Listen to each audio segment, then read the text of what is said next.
So the third model that we are going to do in the duophonic case, okay, is the Stekenberg model.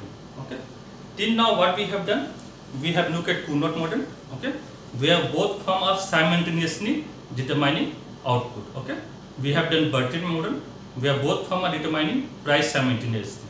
Okay, in the Stekenberg model, okay, we are looking at sequential game. Okay, first you will be having sophisticated firm, intelligent firm, okay, that will enter the market, that will produce its profit maximizing output, okay. Then a follower firm will enter, okay. So that is what we mean by sequential game or sequential move, okay. First one firm will enter, it will produce its profit maximizing output.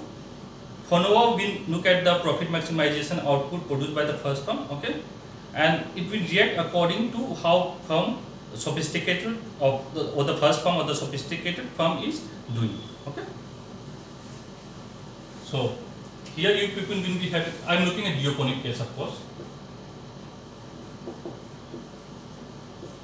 So we have two firms, okay. Sophisticated firm, okay, we know that there is a interdependency because we have only two firm, okay. So sophisticated firm or firm 1, first firm you can say, firm 1 is sophisticated firm, okay. Sophisticated firm will recognize interdependency, okay, and it will take into account the reaction, okay, the reaction done by the firm 2, okay. So firm 2 is your name firm, name is immature, firm 2 will not recognize interdependency, okay, it will not recognize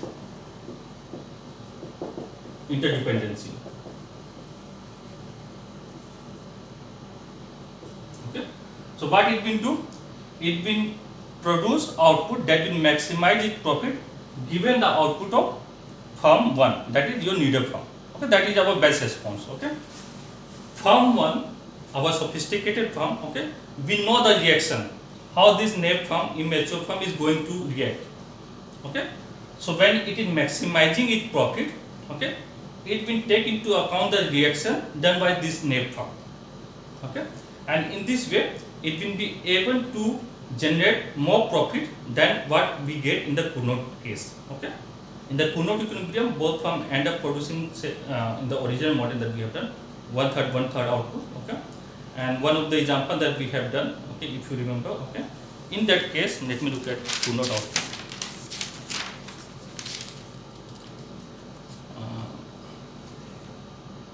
Both firms end up producing 40 unit of output, okay. When we have demand curve P equal to 130 minus Q, so both firms end up producing 40 and 40 unit of output in Cournot equilibrium, okay. So this example we have done. Here marginal cost of each firm is 10,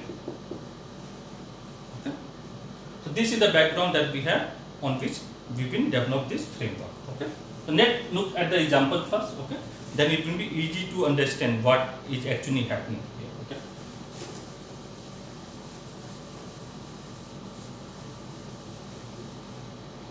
So this is a market, price equal to 130 minus Q, marginal cost of each firm is say 10, okay.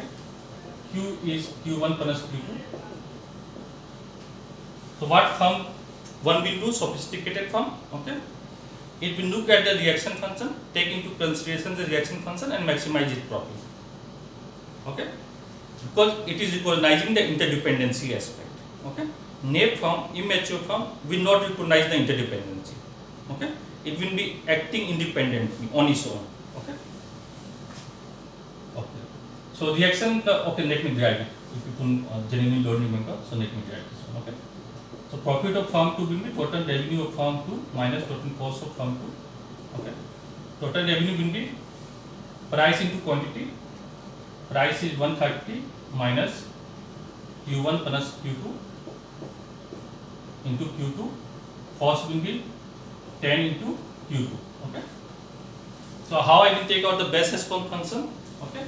I will take the partial derivative, okay, of Q2 with respect to Q2 because I am taking out the profit maximizing output for firm 2 given the output of firm 1. Yeah, that is what we are driving. So then pi 2 over then Q2, keeping output of firm 1, our sophisticated firm output to be constant, it will be 130 minus, this is constant, Q1 minus 2 Q2 minus 10, and we will put it into 0. Okay, I am doing it directly because we have done this one. Okay, so we will be getting Q1 equal to, oh sorry, Q2. We have to take out Q2 because we are taking out Q2. Okay, will be equal to 120. This will be 60 minus 0.5 Q1. Okay, so this is the reaction of firm 2, our net firm. Okay, so firm 2 will react according to this. What firm 1 will do? Firm 1 will maximize its profit, taking into account the reaction of firm 2. Okay, because firm 2 is recognizing interdependency. Okay, and by doing so, it will be able to produce monopolistic output.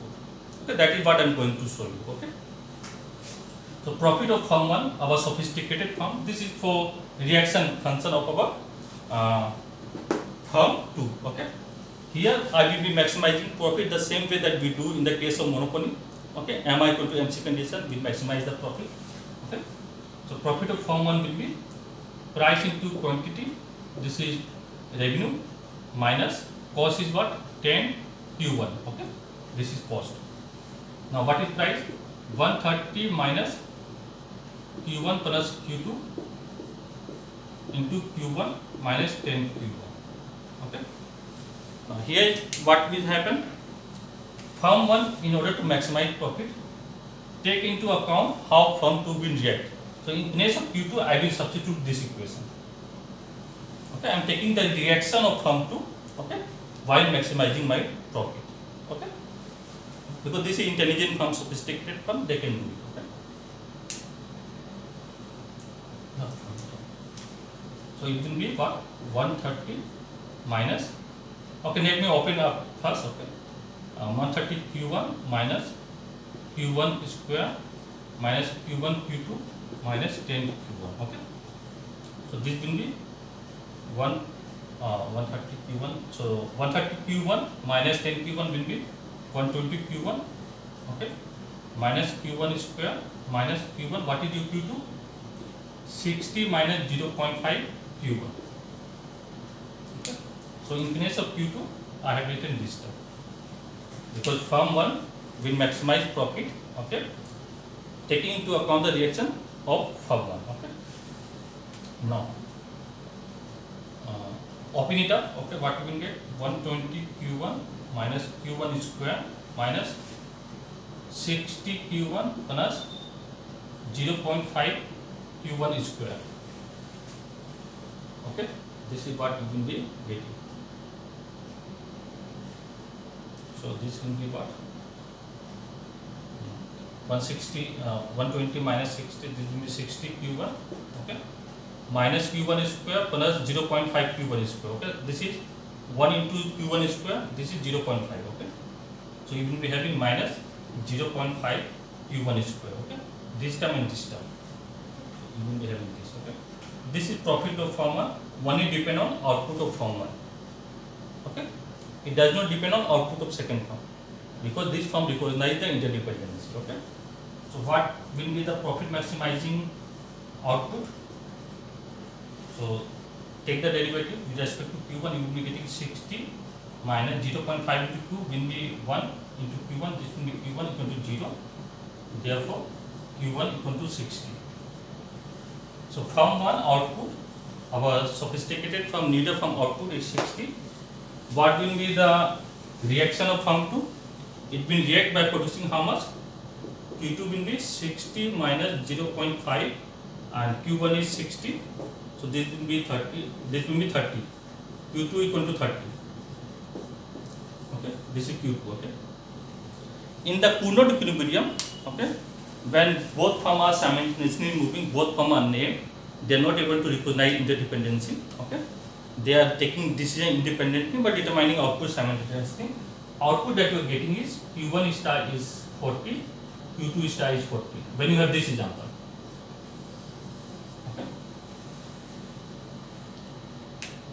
But here firm 1 is able to recognize interdependency, okay, able to produce higher output, okay, and maximize profit, whereas firm 2 is able to produce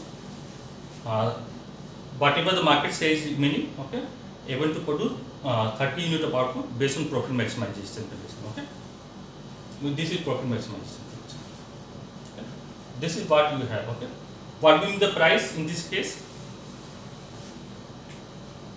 Price will be 130 minus Q is total output, so 60 plus 30, okay, it will be 90. So price will be 40, okay. Equilibrium output is 60, price is 40, okay. And who is determining this price here? Okay, price is not determined. It is. We can say that price is determined by first firm, okay, because first firm is determining its output. Based on that, okay, firm to react and price got determined. Okay, so this is what we have. Copy this one, then I will be explaining this in graph.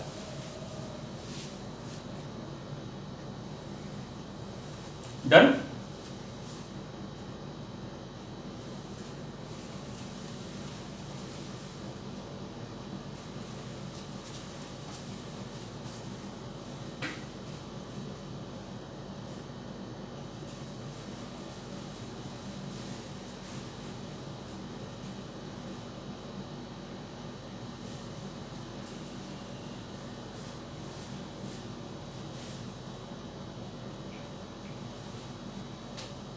Yes? Okay, just wait. Now it's okay? Okay.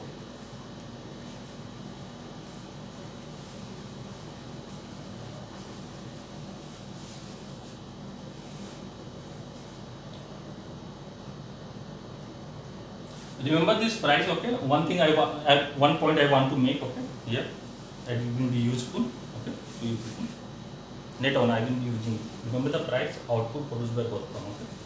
Because when you will be reading the article or any book, okay, the conclusion that I am going to draw will be very useful, okay.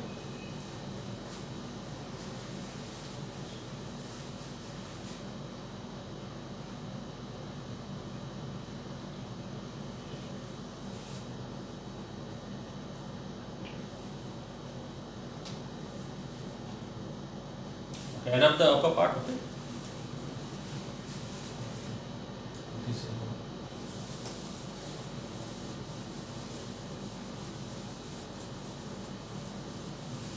Okay, so in case of monopoly, okay, we know that there is one firm, right? Yes or no?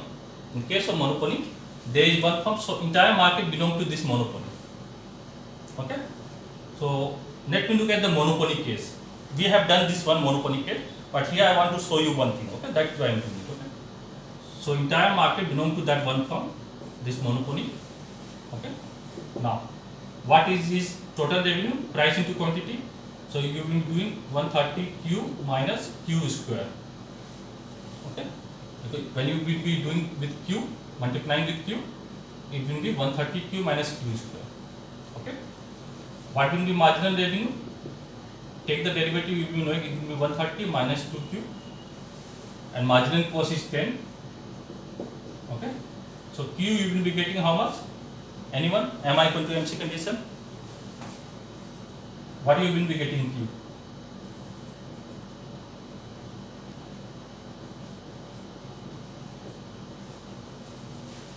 This is your MR 130 minus TQ, and margin cost is 10. Equate these two, what you will get? Very good. Who says 60? Your name? Oh, very good. So Q star is 60, but in monopoly only one firm is producing. Okay. So what will be the price? Price will be minus 60, then price will be 70. Okay. So in monopoly, okay, profit will be higher. Here it is able to produce monopolistic output. Okay, but price is lower because other firm is also producing. In everyone, yeah, price is 40, right? Yeah. Okay. So remember this part. Okay. So sometimes they ask in 2 marks, okay. It is able to produce monopolistic price. It is able to produce monopolistic output. Why it is not able to charge monopolistic price? Okay. The reason is that it is able to produce monopolistic output. Okay, because that neither firm or sophisticated firm recognize interdependency. Okay, but here both firm are producing output. That is why price is lower than compared to monopoly. Okay, this is very important point. Okay, many students miss out this point. Okay, so remember this one. Okay. This is okay. Now let me draw with graph. Okay. Okay. Let me draw this part. Okay. I will be using this curve. Okay. This equation. This I have derived already. Like Q2 is equal to Q1. Okay.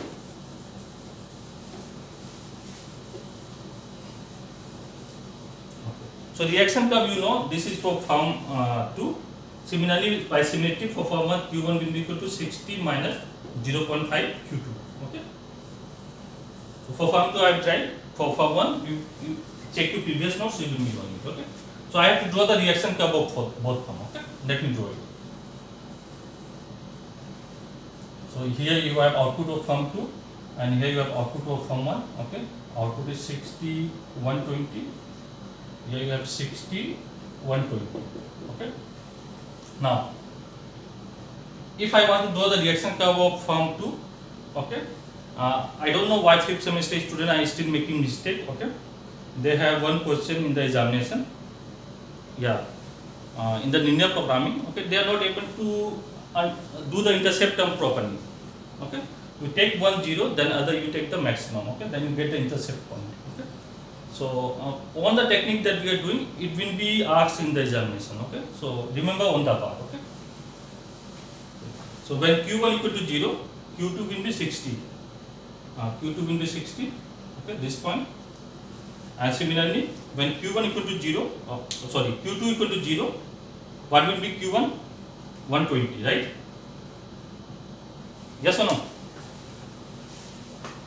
Okay. So we get the reaction curve or best response curve of firm 2.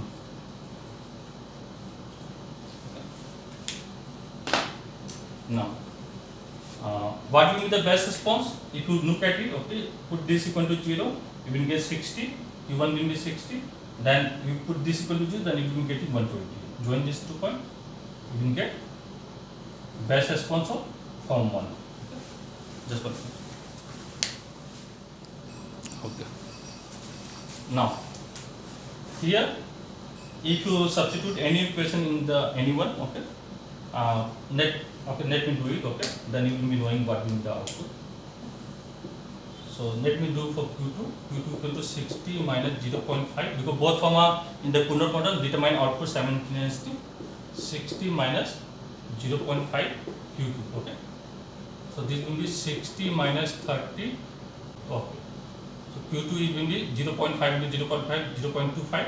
You take this side, it will be 0.75. Q2 equal to 30. Then Q2 will be equal to 30 divided by 0.75. Okay. So do it, calculation. What you will get?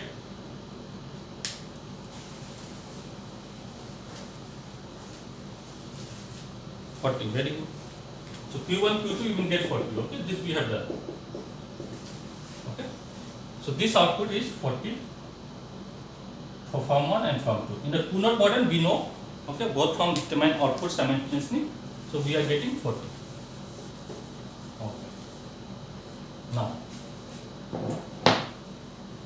isopropic curve of firm 1, okay, will be concave towards the axis where you have firm 1 output. Okay, and it will look like this. So this is the isopropic curve of firm 1. Okay. Now what firm 1 is doing? It is taking into account the reaction of firm 2 and producing profit maximizing output. What is the profit maximizing output of firm 1? How much? 60? Yes or no? In the example that I have done, it is 60, right? So what it will do? It will move to a higher isopropic curve. If you remember, higher isopropic curve will be in this direction. Okay. So firm 2 isopropic curve, firm 1, the sophisticated form, okay, isopropyl curve will shift downward, okay, toward the axis of the quantity of the our sophisticated form, okay. So let me draw. So this is the output that is produced by form 1, okay. So it will be taking into account the reaction of form 1, okay. So each isopropyl curve, okay, maximum will be here, okay. If you remember, when you are drawing the reaction curve, maximum will be here, okay. Then it is going like this, okay, tangent here at this output, okay. This is higher isopropyl curve for form 1, okay. It will be tangent here at this point, okay, and maximum will be here.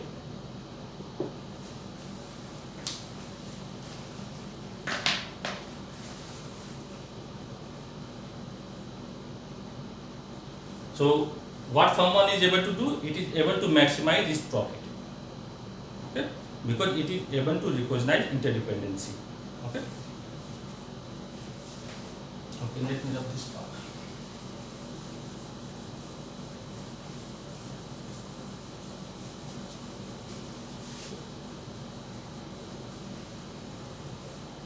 Now, so the thing that we have done, okay, what we have looked at, okay, if you have naive behavior, immature behavior, okay, it does not pay off, okay. Implication of the model, right now, implication of the model, number 1, okay. First implication is that, okay, naive behavior or immature behavior does not pay off, okay. So if one form is naive, say second form, okay, then it does not pay off. You are producing no output, 30 unit of output, okay. Second thing, okay, one form when it is recognized interdependency, okay, it is able to maximize its profit. Yeah, two implication. Before doing third implication, one more thing, okay. Suppose both forms are sophisticated, intelligent, okay. Form 1 is intelligent also, form 2 is intelligent also. Then what will happen?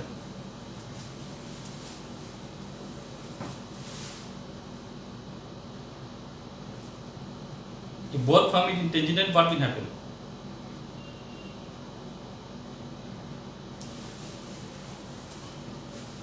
One is cooperate. One answer I got is cooperate, okay. So what I have given you, that form 1, which is sophisticated form, okay, is producing 60 unit of output. Form 2 means I will also produce 60 unit of output. I am a needer, right? Yes or no? Form 2 will say I will also produce 60 unit of output. I am needer. You will take the reaction of form 1 and put it in the equation and maximize the profit, okay. Take the reaction curve of form 1, okay, put in the profit maximization condition of form 2, and you will get the same answer, 60, okay.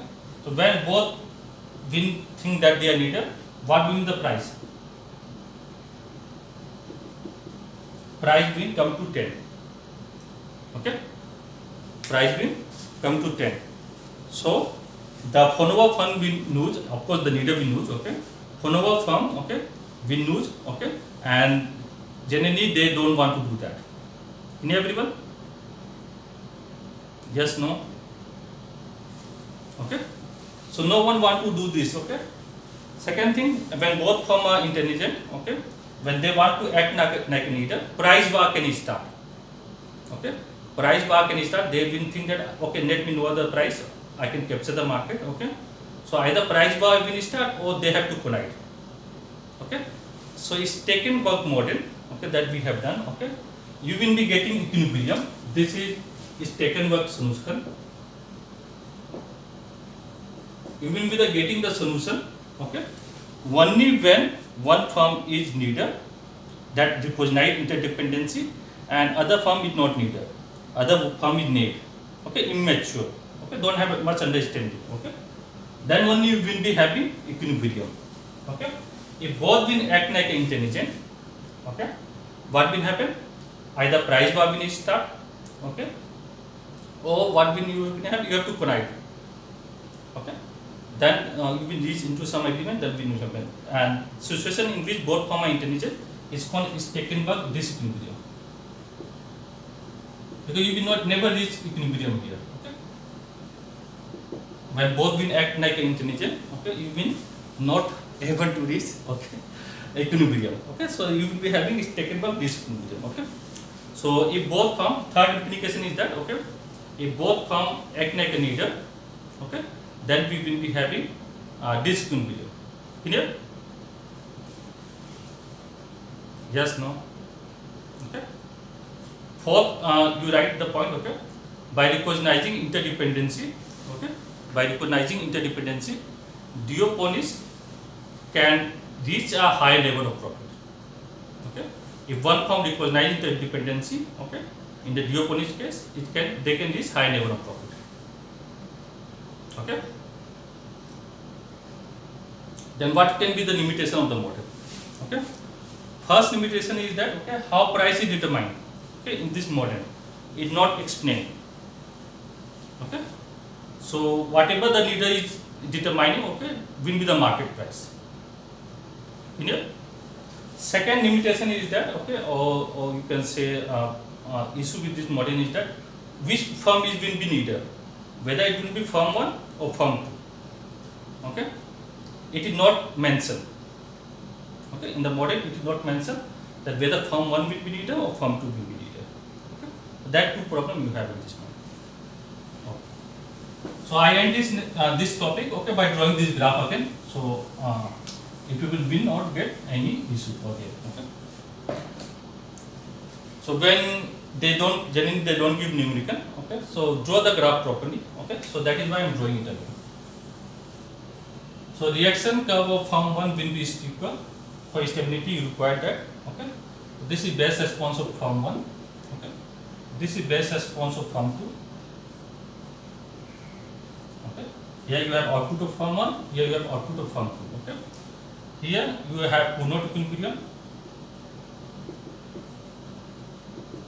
Okay, this is the isoprofit curve of firm 1. Okay, so equilibrium you will be getting equilibrium Coulomb output, let me write QC star, say Q1C star, Q2C star. Okay, so this is my equilibrium in the Coulomb case. In the Stekenberg case, where we have sequential game, okay, what will happen? Firm 1, the sophisticated firm, will take the reaction, okay, of firm 2 and maximize its profit. You have to take point from here. Remember, when you draw the graph, don't make mistake. Okay, so just take the point here. Okay, draw your isoprofit curve, maximum will be coming here. Okay, then draw the point and take the tangency here. Okay, can you everyone make the tangency at this point? Okay, at this output number. Remember 60 unit of output that firm 1 is producing. Can you everyone? Yes, no? Okay, don't make mistake, don't make here and there. Okay, so this is your Stekenberg solution. Okay, so by taking the reaction of NAP firm, okay, this intelligent firm is able to maximize this profit. Okay, to look at price rigidity. Why price is rigid in oligopoly model? When Ponsonby has developed this model, okay, the purpose that he has suggested is that this way we can be able to determine price and output, equilibrium price and output in the oligopoly model. But actually, this model, okay, is giving us, okay, the mechanism why we have rigid price in the oligopoly model. Okay, so there is two segments in the demand curve. One you have upper segment. Okay, in the upper segment, okay, when you increase price, other firm will not follow. So you will see that your demand is reduced by a larger amount. Okay, so there is a large reduction in demand. Okay, look at these two graphs that I have done also, this one and this one. Okay, so when you increase the price, say P1 to P2, okay, there is a large reduction in demand. Okay, price is P1, your output is this much. When you increase the price, there is a reduction in demand. Okay, Similarly, when you have inelastic compared to this demand curve, okay, inelastic demand curve, reduction in demand is less. Okay, so when you increase price, okay, no firm will follow, then your customer will go to other firm. So there is a large reduction in demand. So the upper segment of the demand curve will be inelastic. Okay. Second, he talk about lower segment. Okay. In the lower segment, when you decrease the price, other firm will follow. When other firm will follow, okay, there is less increase in your demand. Okay. So your demand curve will be inelastic. Okay. Net look the same case. Okay. So you reduce your price from say P1 to P2, P1 to P2. Okay. So when you reduce price, other firm will follow you. So you will be getting net increase in your demand. Okay. You have to draw another graph. Okay. Not the same graph. You have to draw another graph. Okay. So you will see there will be less increase in demand. Okay. So the lower segment will be having inelastic demand. Okay. Now. So in order to draw the graph, okay, first upper segment I will be drawing the elastic part. Okay. This is my demand curve, this is elastic, and based on that you have MR curve. Okay. So I will be drawing my inelastic demand curve. Okay, that will be coming up. Okay.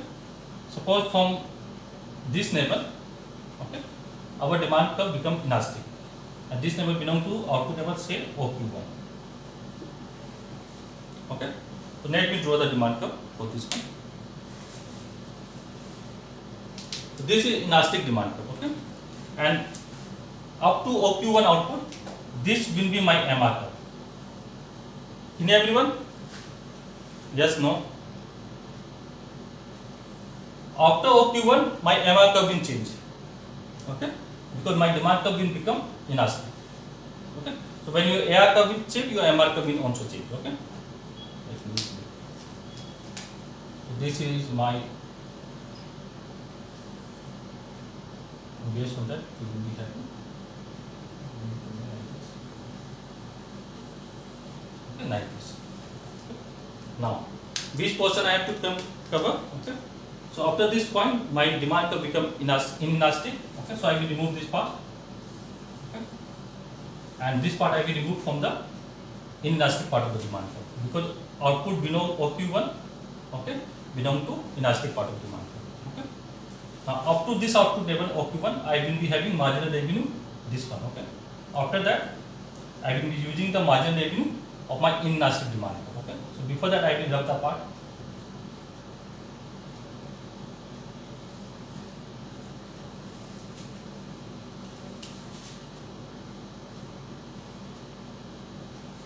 So this is your AR curve, this is your MR curve. Okay. Every time you don't need to draw this way. Okay. This I explain you because student face difficulty in order to draw. Actually, they make mistake here when they are drawing. Okay. So when you are drawing, simply you have to draw like this. You have to draw like this. Okay. You have pink here, make it like this. Okay. Here you have output level, and make sure that your MR curve, this one come here. Okay. After that, you take from here. Okay, based on this, make parallel to this one. Okay, make curve parallel to this one. This is your MR curve. This is your AR curve. In here, everyone, how to draw the graph? Okay, so here you can see that you have discontinuity. Okay, this is a discontinuous part. Okay, move this one. So between MR at this output level, you have discontinuity. Okay. So now we have two segment of MR curve. Okay. Two segment. One is elastic, another inelastic, and there is a discontinuous range. Okay. At this output level, there is a discontinuous range. Okay. Now, understand what I am going to do here. Okay. Let me draw the MC curve. Okay. MC curve is U shape. Let me draw the U shape. This is marginal cost 1. Okay. What is the profit maximization condition? What is the profit maximization condition? Very good. MI equal to MC is profit maximization condition. Okay. This is the marginalist theory approach. Okay, that we have done. Marginal theory of distribution. Okay.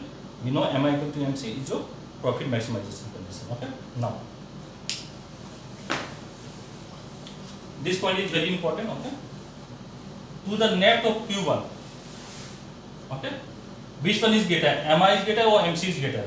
Say this output level. Say Q naught. MC is this much, and MR is this much. This is MR because look at this is MR curve, and MC is this. So MI is greater than MC. Yes or no?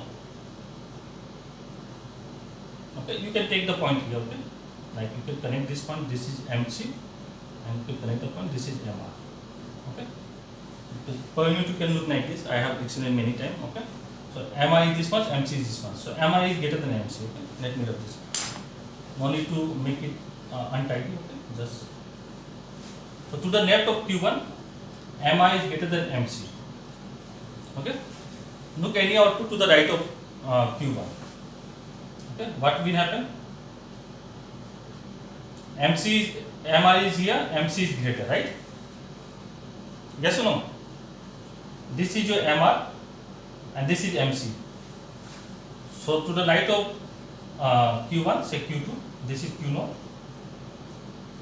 To the right of Q1, what is greater? What is greater? MC. So MC is this much, you can take out. MR this much, okay? Only take up per unit, okay? I'm looking in per unit sense, okay?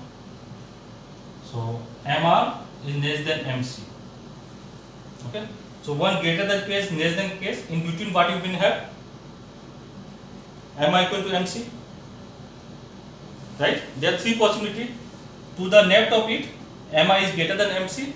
To the right of Q1, MI is less than MC. Then at Q1, what you will be having? What you will be having? Yeah, MI equal to MC. Okay, so here, okay. We are getting the condition of MI MC, okay, at the discontinuous part.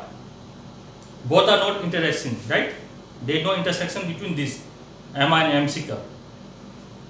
Yes or no? This is discontinuous part, right?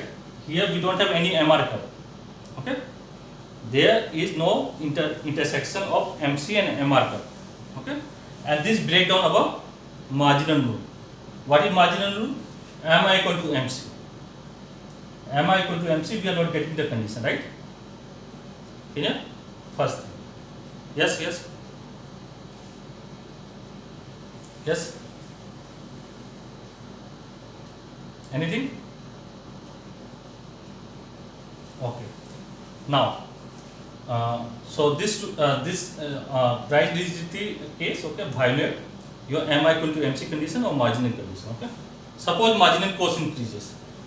This is your marginal cost one, okay. So it increases to this one. How much firm will be producing? Same level of output, right? Yes or no? So your cost increases, yeah, provided that your cost increases in the discontinuous part, okay, remember this. Provided that your cost increases in the discontinuous part, okay. So when your cost increases, firm will be producing same level of output, okay. This is showing that there is a price rigidity, okay. When cost increases, say MC1 to MC2, okay, firm is not increasing price. Generally when cost increases, firm increase the price, right? But here, when cost increases, firm is not able to increase the price, okay. This represents price rigidity in the model, okay.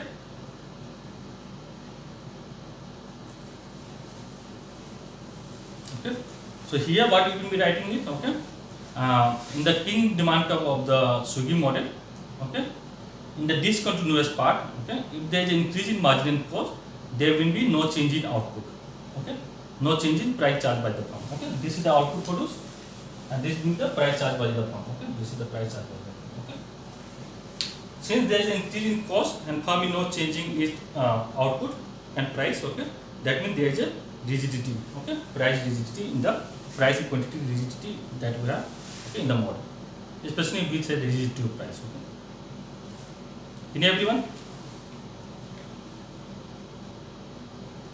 Okay. Okay. So they've been asked this question in the examination. Okay. What is the limitation of this model? Okay, write down. Okay. So this model not determine price. Okay. According to Sugi, when he has developed, he said that this model determine price. Okay. But actually, this model what it is determining? When you have increase in cost in the discontinuous part, okay, it is determining rigidity in price. Why rigidity in price? When cost increases, generally firm increase the price. Okay. But here, when you have increase in cost in the discontinuous part, firm is not able to increase the price. Okay. So limitation, first limitation is that firm is not able to determine price. Okay. Why firm is not able to determine price? Can anyone tell me? Where is the price determined? At the king, right? Yes or no? When you are determining price, it will be at this king. So I am drawing this graph. It can be like this. So here, this is my equilibrium price. This is my equilibrium quantity. Or it can be like this. This is my price. This is my quantity. Okay. So how this king is determined? Okay. It's not discussed in the model. It's not mentioned in the model. Okay. Wherever you will be having king, your price is determined. Right? Yes or no? Whenever you are getting king in the model, okay, whether it is more greater, it's cheaper, wherever you are getting king, okay, wherever you are getting king, your equilibrium price and quantity is determined. Okay. So in this model, okay, it is not determined. Okay, how this position, okay, of king is not explained. Okay, how we are getting this king, okay, is not explained. How we will you have finished the argument, okay. But how we will know when we will be having that king, when the demand curve will be becoming inelastic, that is not in here in the model. So price is not determined in the model. Okay. What model is saying that when you have king, okay, equilibrium price and quantity is determined. But how this king is determined, we are not going to know. Okay. Then here we have conflict with the marginal productivity theory. MI equal to, without having MI equal to MC condition, okay, we are getting profit maximization condition. Okay. Because we are getting in the discontinuous part, okay, MI equal to MC condition not satisfied. Okay. Clear? Third problem with this theory is that, okay, the price rigidity that it talk about, okay, is not supported by empirical study. Okay. So what we see that even in the oligopolistic structure, okay, when there is an increase in cost, okay, firm generally increase the price. Okay. So this theoretical explanation is not supported by empirical study also. Can you everyone? Okay. Why firm is not changing the price? Can anyone tell me? We have price rigidity. What is the reason for price rigidity? In the start of the lecture, I have talked about. Because if firm increase price, other firm will not follow, right? And that will lead to reduction in the market share. When you decrease price, okay, what will happen? Other firm will follow, okay? Then your revenue will reduce, right? Yes or no? So there is no incentive for firm, okay, to charge higher price or reduce its price. Okay? That is why you have rigidity in the model. Because of this assumption, we are getting rigidity in the model. Okay.